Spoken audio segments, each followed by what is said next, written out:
পূর্ণিমায় যদি সন্তান গর্ভে জন্মগ্রহণ করে তখন দেখবেন 5 বছরে সে চশমা পরে ঘুরছে। অমাবস্যার দিন যদি গর্ভে সন্তান আসে সে হবে চিরদরিদ্র দুঃখী।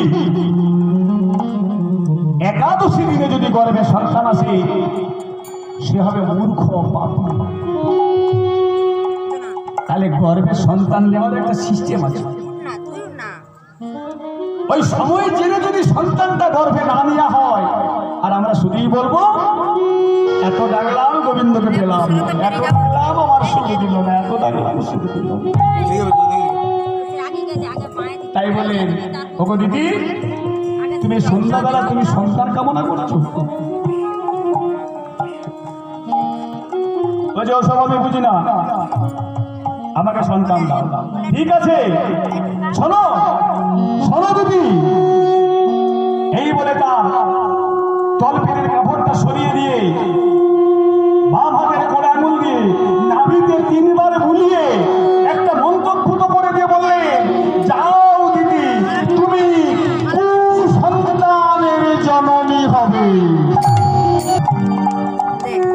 কুসন্তান, কুসন্তান মানে সন্তান খারাপ।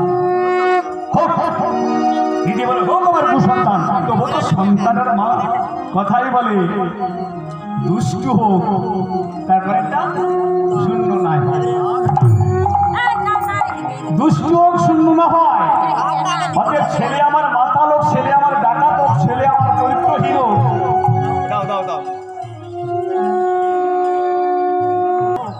আমার গর্ভে যদি একটা সন্তান আছে আমি গরম করে বলতে পারবো আমি তো বাঁধা নই, আমি তো বন্ধা নই, আমার সন্তান আছে, হতে পারে মাতা। সেই চিন্তা করে মা অদিতি স্বামীর কাছে